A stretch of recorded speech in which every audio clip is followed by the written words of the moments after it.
بسم اللہ الرحمن الرحیم۔ اعوذ باللہ من الشیطان الرجیم، بسم اللہ الرحمن الرحیم۔ عزیز طلبہ کرام، آج ہم اصول الفقہ المظفر کا سبق نمبر 64 پڑھنے جا رہے ہیں، جس بحث کا آغاز ہم نے گزشتہ درس میں کیا تھا۔ آج اس کو انشاءاللہ اتمام تک لے کر جائیں گے۔ ہم نے اپنی بحث کا آغاز اس مقام سے کیا تھا کہ اگر مولا کسی شخص کو، اپنے بندے کو، اپنے مخاطب کو کیا کرتا ہے، کسی چیز کے بارے میں دو طرح کا امر دیتا ہے، تو آیا جو امر دوم ہے وہ کس چیز میں ظہور رکھے گا؟ تو ہم نے کہا تھا کہ یہ جو امر دوم آ رہا ہے، اس کے متعلق دو صورتیں ہیں۔ یا تو یہ کہ آپ نے پہلے امر کو انجام دے دیا تھا، اب امر دوم آیا ہے، تو اس صورت میں امر دوم کو انجام دینا ضروری ہے۔ لیکن اگر یہ امر دوم اس صورت میں ہے کہ ابھی آپ نے پہلا امر بھی انجام نہیں دیا، تو دو امر ایک جگہ پہ اکٹھے ہو گئے، امر اول بھی ہے اور امر ثانی بھی ہے۔ فرماتے ہیں اس صورت میں ہمارے سامنے دو احتمالات آ جاتے ہیں، یا یہ کہ دونوں کو کرنا ضروری ہے الگ الگ، یا یہ کہ ایک عمل کو انجام دے دے، دونوں سے کافی شمار ہوگا، یعنی امتثال واحد کافی ہے، یا دونوں امروں کا امتثال کرنا ضروری ہے۔ فرماتے ہیں یہ جو دونوں احتمالات ہیں، حقیقت میں یہ دوسرے دو احتمالات کی جانب پڑھتے ہیں کہ جن کا سرچشمہ کیا ہے کہ جہاں پہ ہم جو امر ثانی آ رہا ہے، جو امر دوم آ رہا ہے، آیا اس کو ہم تاکیدی قرار دیتے ہیں یا ہم اس کو تاسیسی قرار دیتے ہیں۔ کہتے ہیں اگر تو ہم اس کو تاسیسی قرار دیں گے تو اس کا مطلب ہے دو امتثال ضروری ہیں، اگر ہم اس کو تاکیدی قرار دیں گے تو اس کا مطلب یہ ہے کہ ایک امتثال وہاں پہ کافی شمار ہوگا۔ اس مسئلے کی وضاحت کرنے کے لیے مرحوم مظفر نے کہا تھا کہ مسئلے میں ہمارے سامنے چار صورتیں آ جاتی ہیں۔ دو صورتیں ہم نے کل کے درس میں بیان کی، دو صورتیں آج ہم انشاءاللہ اس درس میں بیان کریں گے۔ گزشتہ دو صورتیں کیا تھی اس کو بعض کے ساتھ مربوط کر دوں۔ پہلی صورت میں ہم نے کہا تھا کہ ہمارے سامنے دو امر آ جاتے ہیں، امر اول بھی مطلق ہے اور امر ثانی بھی مطلق ہے۔ اس صورت میں فرماتے ہیں کہ جو امر دوم ہوگا وہ تاکیدی ہوگا، پہلے والے امر کی تاکید کو بیان کرے گا، تو پہلی صورت ہو جائے گی تاکیدی۔ لیکن دوسری صورت ہم نے کیا بیان کی تھی کہ ہمارے سامنے دو امر آتے ہیں اس طرح کے، دونوں مشروط ہیں، لیکن اس طرح کے جو شرط امر اول کی ہے وہی شرط امر دوم کی، یعنی دونوں امروں کو ایک ہی شرط پہ کیا کر دیا جائے، معلق کر دیا جائے۔ فرماتے اس صورت میں جو امر دوم ہوگا وہ امر اول کی تاکید کو بیان کرے گا، نہ کہ تاسیس کو۔ آج بیان کرنے جا رہے ہیں یہاں سے تیسری صورت کو، جس کا خلاصہ میں نے گزشتہ درس میں بیان کر دیا تھا۔ فرماتے ہیں الثالثۃ، تیسری صورت ہمارے سامنے کیا آتی ہے؟ ان یکون احد الامرین معلقا والآخر غیر معلق۔ فرماتے ہیں کہ ہمارے پاس جو دو امر آ رہے ہیں ان میں سے ایک امر ایسا ہے کہ جو معلق ہو، جس کو ہم آسان فہم میں کہہ سکتے ہیں مشروط ہو، لیکن جو دوسرا امر ہے وہ کیا ہو، غیر معلق ہو، یعنی وہ مشروط نہ ہو۔ آسان الفاظ میں کیا کہیں گے کہ ایک امر مطلق ہے اور دوسرا امر کیا ہے، مشروط ہے، ایک میں شرط لگائی گئی ہے، دوسرے امر میں شرط نہیں لگائی گئی۔ مثال فرماتے کہ ان یقولا، مثال کے طور پر مولا کیا کہے، مثلا اغتسل، امر اول ہے اغتسل، تو کیا کر، غسل کر۔ ثم یقول، پھر کیا دوسرا حکم آیا، ان کنتا جنبا فاغتسل، اگر تو مجنب ہو تو کیا کر، غسل کر۔ اب دیکھو یہاں پہ کیا تھا، اغتسل تھا، امر مطلق تھا، لیکن یہاں پہ کیا ہے، اغتسل کے ساتھ جنب کی قید لگا دی کہ جب تو جنب ہو جائے، مجنب ہو جائے تو کیا کر، تو غسل کو انجام دے۔ پہلا امر مطلق ہے اور دوسرا امر جو ہے وہ جنب کی قید کے ساتھ مشروط ہے۔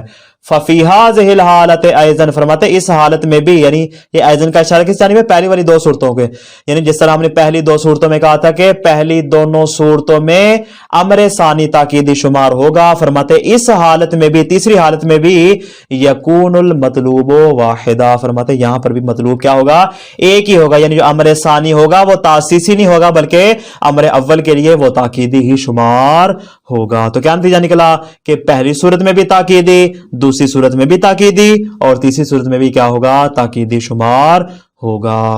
وَيُحْمَلُ عَلَى التَّأْكِيدِ، چونکہ مطلوب ایک ہے، امر اول کا مطلوب بھی وہی ہے اور امر ثانی کا مطلوب بھی وہی ہے، لہٰذا ہم امر ثانی کو تاکید پر حمل کریں گے۔ وجہ کیوں؟ فرماتے لِوَحْدَةِ الْمَأْمُورِ بِهِ ظَاهِرًا المانعۃ من تعلق الامرین بہ، فرماتے ہیں اس لیے کہ یہاں پہ مأمور بہ ایک ہے، ظاہراً یعنی ظاہراً تو یہی لگ رہا ہے کہ مولا جو پہلا غسل بیان کر رہا ہے وہ بھی وہی والا جو دوسرے میں بیان کر رہا ہے۔ فرماتے ہیں اس لیے کہ ظاہراً یہاں پہ مأمور بہ ایک ہے، کون سا مأمور بہ؟ فرماتے ہیں کہ المانع، جو اس بات سے مانے ہے کہ من تعلق الامرین بہ، کہ ایک ہی خارج، ایک ہی متعلق کے ساتھ، ایک ہی وجود خارجی کے ساتھ دو امر ایک ہی ٹائم میں کیا ہے، اس کے ساتھ متعلق نہیں ہو سکتے۔ یہ اس بات سے کیا قرار پا جائے گا، معنی قرار پا جائے گا۔ فرماتے ہیں اس لیے کہ مأمور بہ کا ایک ہونا ظاہراً، جو کہ ہمیں معلوم ہو رہا ہے کہ پہلے والا اور دوسرے والا حکم دونوں ایک جیسے ہیں، اور یہ والا مأمور بہ معنی قرار پا جائے گا کس اعتبار سے کہ خارج میں دو امر اسی ایک متعلق حکم کے ساتھ کیا ہے، مربوط نہ ہو، بلکہ کیا ہے خارج میں ہمارے لیے ایک ہی حکم ہو اور دونوں امر ہم ایک جیسے قرار دیں، امر ثانی کو امر اول کے لیے تاکیدی قرار دے دیں۔ فرماتے یہ جو تقیید لگا رہا ہے مولا، یہ جو شرط لگا رہا ہے، اس قید کی ہمارے سامنے کچھ خصوصیات ہیں۔ اس قید نے کیا کام کیا؟ اس نے اطلاق کی صورت کو واضح کر دیا۔ پہلے مولا نے کہا تھا اغتسل، فقط اغتسل کہا تھا، اب جو دوبارہ کہا ان کنتا جنبا، اب یہ جو جنب کی قید لگائی ہے اس نے کیا کیا؟ اس اطلاق کی صورتحال کو ہمارے لیے واضح کر دیا، واضح بھی کر دیا۔ اور دوسرا یہ کاشف از مراد بھی ہو گئی، کیا یعنی مولا جو مراد لینا چاہ رہا تھا وہ ہر غسل کی بات نہیں کر رہا تھا بلکہ خاص غسل مجنب کی، غسل جنابت کی بات کر رہا تھا۔ فرماتے یہ کاشف از مراد بھی ہو جائے گی، اور نیز یہ اطلاق کے ظہور کو بھی بیان کرتی ہے کہ اطلاق جو غسل والا ہے وہ باقی اغسال میں نہیں ہے بلکہ ان سارے افراد میں سے ایک فرد کے اندر اس کا ظہور ہے کہ جس کا نام ہم نے غسل جنابت رکھا ہے۔ فرماتے غیر ان الامر المطلق، فرماتے مگر یہ کہ جو امر مطلق ہے، اعنی غیر المعلق، فرماتے وہ والا امر جو کہ معلق نہیں، جس میں ہم نے کسی قسم کی شرط نہیں لگائی، فرماتے یحمل اطلاقہ علی المقید، فرماتے ہیں کہ اس کے اطلاق کو ہم تقیید پر حمل کریں گے، اعنی المعلقہ یعنی غیر معلق کو ہم کیا کریں گے؟ معلق پر حمل کریں گے، فیکون الثانی مقیدا لاطلاق الاول، اور فرماتے جو دوسرا امر ہوگا یہ کیا کرے گا؟ اطلاق اول کی قید لگا دے گا کہ پہلے جو مولا نے صرف غسل مراد لیا تھا وہاں پر بھی مولا کی مراد کیا تھی؟ یہی والا غسل جنابت تھا۔ وکاشفا عن المراد منہ، فرماتے ہیں یہ اطلاق اول کو بھی قید کر دے گا اور مقید کر دے گا، بیان کر دے گا، اور اسی طرح مولا کی مراد سے بھی کاشف ہوگا، یعنی مولا جو مراد لینا چاہ رہا تھا وہ سارے کے سارے غسل اس کی مراد نہیں تھی بلکہ بطور خاص کیا تھا؟ غسل جنابت اس کی مراد تھا۔ یہ ہو گیا جی تیسری صورت کا نتیجہ۔ کیا نتیجہ نکلا تیسری صورت کا؟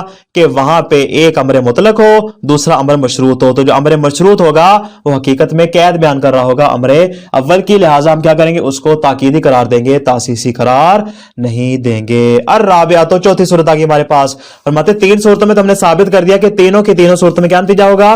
کہ وہاں پہ امر تاکیدی ہوگا، تاسیسی نہیں ہوگا۔ اب دیکھتے چوتھی صورت میں کیا بنتا ہے۔ فرماتے الرابعہ تو ان یکون احد الامرین معلقا علی شیء، فرماتے ہیں کہ دونوں امروں میں سے جو ایک امر ہے وہ ایک چیز پر موقوف ہو، ایک چیز کے ساتھ مشروط ہو، والآخر معلقا علی شیء آخر، اور جو دوسرا امر ہو وہ دوسری شے پر کیا ہو؟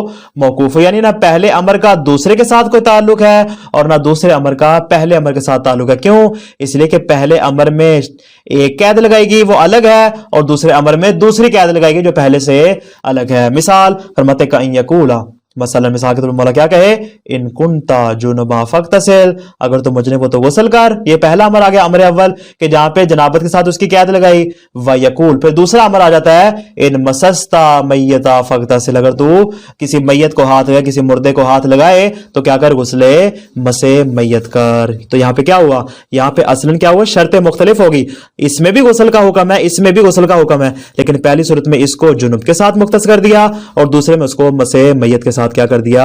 مختص کر دیا۔ تو نتیجہ اس صورت میں ہم کیا کہیں گے؟ فرماتے ففی هذه الحالۃ يحمل ظاہرا علی التاسیس، فرماتے اس صورت میں ہم کیا کریں گے؟ اس امر کو تاسیس پر حمل کریں گے، اس کو ہم تاکید پر حمل نہیں کر سکتے۔ کیوں؟ اس لیے کہ امر اول کا امر ثانی سے کوئی تعلق نہیں اور امر ثانی کا امر اول سے کوئی تعلق نہیں۔ اس کی دلیل آگے انشاءاللہ بیان کر رہے ہیں۔ فرماتے ہیں وجہ یہ آپ کیوں اس میں تاسیس کے قائل ہوئے؟ پہلی والی تین صورتوں میں تو آپ نے تاکید بیان کی، یہاں چوتھی صورت میں آگے آپ تاسیس کے کیوں قائل ہو گئے؟ فرماتے لأن ظاہرہ، اس لیے کہ یہاں پہ جو دوسرا امر آ رہا ہے وہ ظاہر اس بات کو بیان کر رہا ہے کہ ان المطلوب فی کل منہما غیر المطلوب فی الاخر، یعنی جو پہلے والے امر میں مطلوب تھا وہ اس مطلوب کا غیر ہے جو دوسرے امر میں آ چکا، یعنی دونوں مطلوب ایک دوسرے سے الگ الگ ہیں۔ پہلے مولا کیا کر رہا ہے؟ پہلے میں مولا غسل جنابت کا مطالبہ کر رہا ہے اور دوسرے میں مولا غسل مس میت کا مطالبہ کر رہا ہے۔ آگے فرماتے وَيَبْعُدُ جِدًّا، بہت زیادہ بعید ہے، بہت زیادہ، جس کو ہم ناممکن کے قریب قرار دیں گے۔ فرماتے بہت زیادہ بعید ہے حملہ، اس کو حمل کریں کس بات پر؟ علی ان المطلوب واحد، فرماتے ہیں کہ ہم دونوں میں مطلوب ایک قرار دیں، ایسا ممکن نہیں ہے۔ کیوں؟ اس لیے کہ پہلے والے کا اصلاً مقصد اور ہے اور دوسرے والے حکم کا مقصد اصلاً اور ہے، دونوں میں الگ الگ شرط ہے اور شرط اس بات کا سبب قرار پاتی ہے کہ ہر ایک شرط کا الگ الگ حکم ہو. کیوں؟ اس لیے کہ جب شرط الگ الگ ہوگی تو ان کا حکم بھی الگ الگ ہوگا. آپ ایک ہی حکم کے ساتھ اس کو دو شرطوں کے ساتھ مشروط نہیں کر سکتے. کیوں؟ اس لیے کہ شرط جو ہوتی ہے وہ سبب کے قائم مقام قرار پاتی ہے اور ہر سبب کے لیے الگ الگ حکم خاص چاہیے ہوتا ہے. اس بنا پر فرماتے ہیں ہم اس کو مطلوب واحد قرار نہیں دے سکتے، بلکہ کیا کریں گے؟ ہم کہیں گے یہ مطلوبین ہیں، الگ الگ ہیں. پہلا امر اس کا دوسرے کے ساتھ کوئی تعلق نہیں، دوسرے کا پہلے کے ساتھ کوئی تعلق نہیں. فرماتے ہیں اس کو آپ تاکیدی مراد لے لیں. فرماتے وَأَمَّا التَّاكِيدُ فَلَا مَعْنَى لَهُ ہونا. فرماتے جہاں تک تاکید کا تعلق ہے فرماتے اس کا یہاں پہ اصلاً کوئی معنی بنتا نہیں ہے. کیوں بھائی؟ تاکید تو وہاں پہ ہوتی ہے جہاں پہ دونوں امر ایک جیسے ہوں، یا دونوں مطلق ہوں، یا دونوں ایک ہی شرط پہ مشروط ہوں. فرماتے یہاں ایسی تو کوئی صورتحال ہے ہی نہیں، نہ اطلاق و تقیید ہے، نہ فرماتے دونوں مقید ہے، نہ دونوں مطلق ہے. فرماتے یہاں پہ اصلاً تاکید مراد ہی نہیں لی جا سکتی. تاکید جہاں پہ تھوڑا بہت ان کے درمیان کوئی تعلق واسطہ موجود ہو. فرماتے یہاں امر اول الگ چیز ہے، امر ثانی الگ چیز ہے، لہذا اصلاً یہاں پہ ہم تاکید مراد نہیں لے سکتے. فرماتے وَأَمَّا الْقَوْلُ بِالتَّدَاخُلِ جہاں تک تداخل کا تعلق، کیا مطلب کہ پہلے میں بھی تو غسل کا حکم ہے، دوسرے میں بھی غسل کا حکم ہے. آپ تداخل کر لیں کہ ایک ہی غسل انجام دے دیں، اس میں غسل جنابت بھی آ جائے اور اس میں غسل مسح میت بھی شامل ہو جائے. فرماتے وَأَمَّا الْقَوْلُ بِالتَّدَاخُلِ فرماتے تداخل کا قائل ہونا، تداخل سے مراد کیا ہے؟ بمعنی الاکتفاء بامتصال واحد عن المطلوبین. فرماتے ہیں کہ ہم اس کے قائل ہو جائیں کہ دونوں مطلوبوں کو ایک ہی امتصال کے ساتھ بجا لانا کافی شمار ہوگا.